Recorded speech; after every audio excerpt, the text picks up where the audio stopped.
been dating a wealthy guy named Tom Finlay, whose family owned the company where Susan was employed as a secretary. Susan was smitten with Finlay. He was not interested in starting a family, nor picking up, in raising Smith's 2 sons. He wasn't ready for that instant family. So, he was seeing the affair as more casual, sexual, but not really much more than that. Susan was devastated. Well, like most people to find this out. View affairs, I think, when they're doing them, right? It's just fling or this thing on the side. Right. I mean, I don't know how often it turns into a real thing, but he's just getting his. Well, she's really into this guy.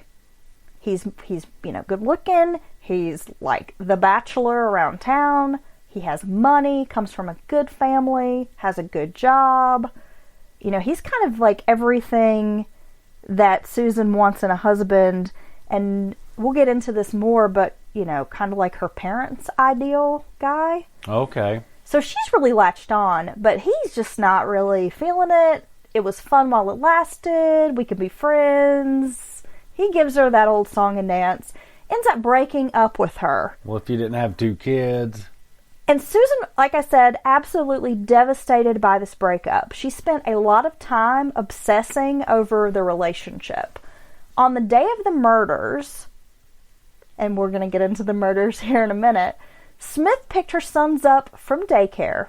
Then she returned back to the factory where she worked in hopes of persuading Finlay to rekindle the romance. But she was rebuffed. Okay.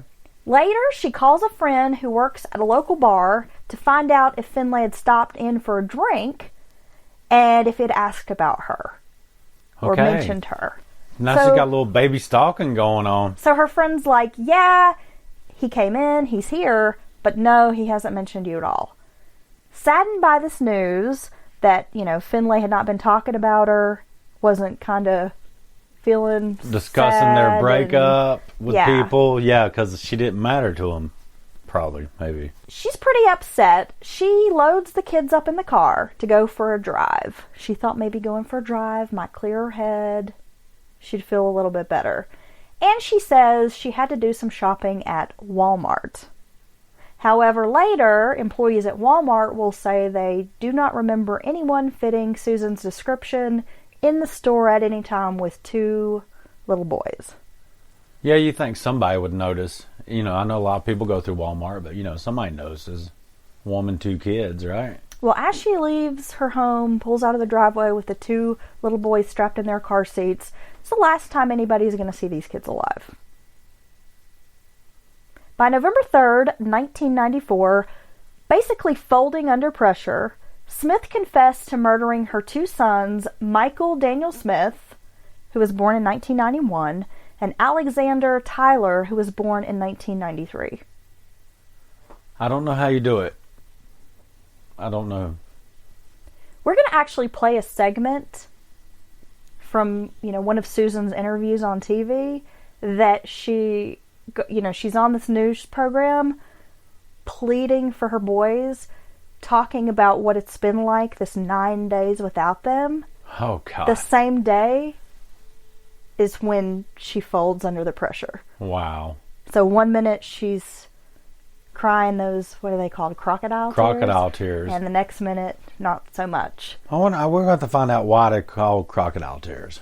Okay.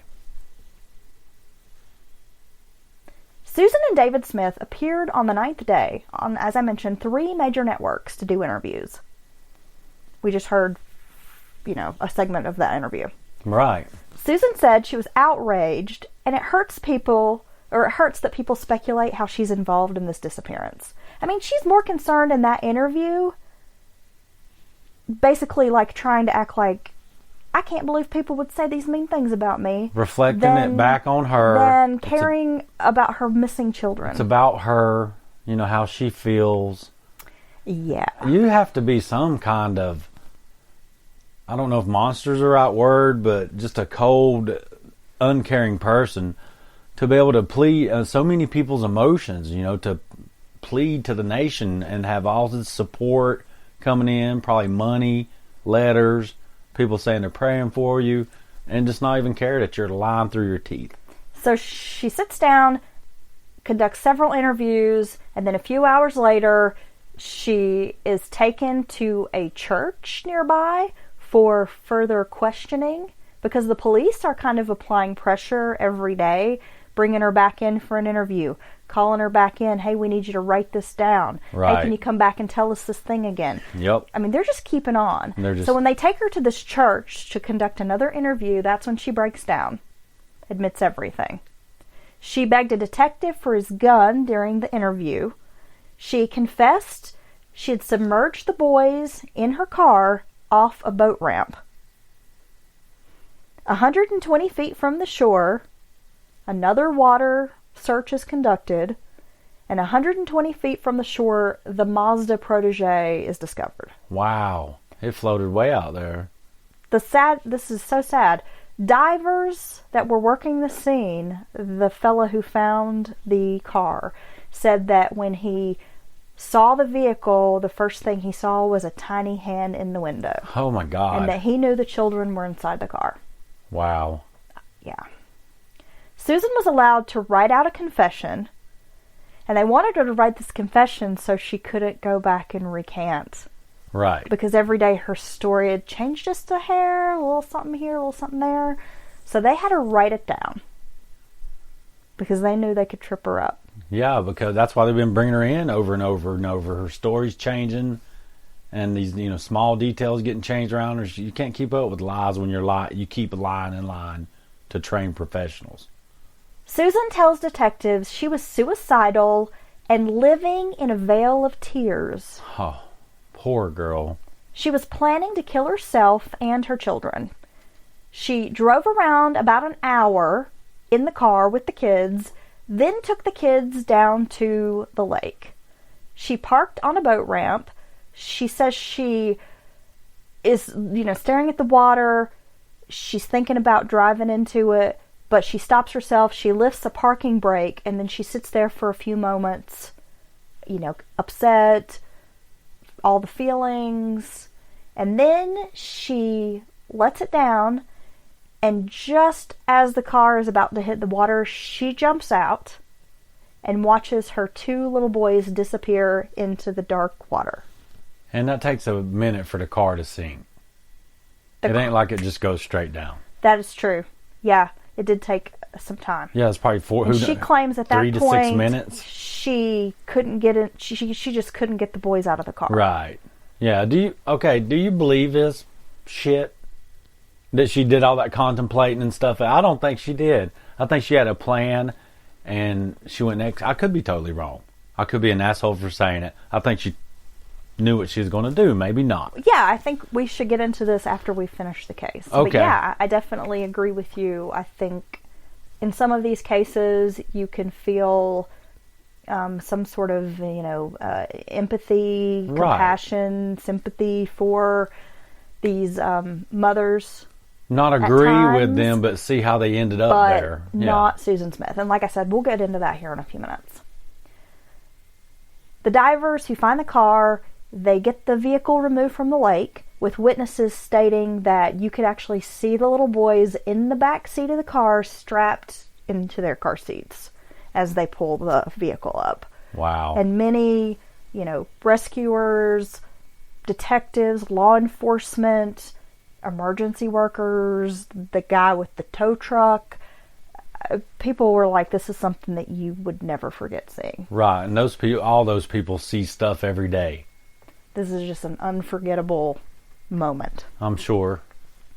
Overnight, the support for Susan Smith had completely gone away.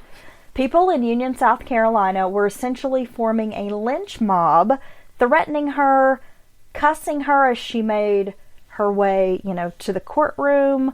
They have video of Susan Smith basically being arrested and driving, the police are driving her away and she's in the back seat of a car and people are standing along the sidewalks calling her every name in the book. Yeah, if they had rotten fruit and vegetables, they'd be throwing it at her. And there was a huge backlash in the black community. They were deeply upset because Smith had lied and attempted to make this crime what they felt like was a racial issue. Well, immediately, she's claiming it was a black man. Yeah, and it's that whole myth of the scary black man who did it. Yes, back then in the early 90s, they were very big on running with the scary black man got pumped down into your brain all day, every day on TV. It's true. And then they still do a version of it. But back then, that was the best thing. Cops, any crime show, any news report.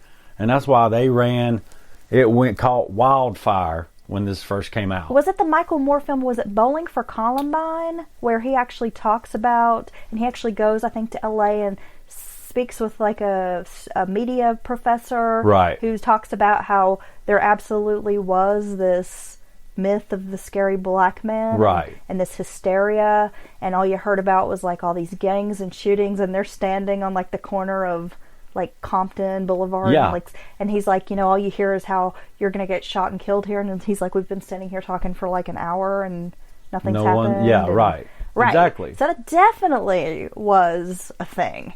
But people were outraged, It's like, here you've got this white woman crying over her two little white kids. Of course, everyone's feeling so sorry for her, right, concerned about these little boys, and then you're basically vilifying a black man who didn't do this and who doesn't even exist. Right, and that generic and ass. who's kind of looking a little bit like Dave Chappelle, doing that whole crackhead.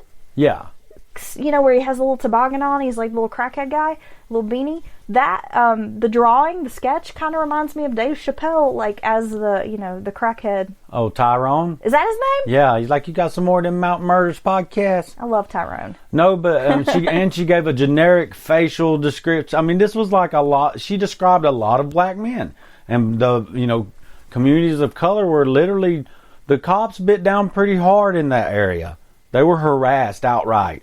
I mean, they were just cops crawling all over their neighborhoods. That's what was happening.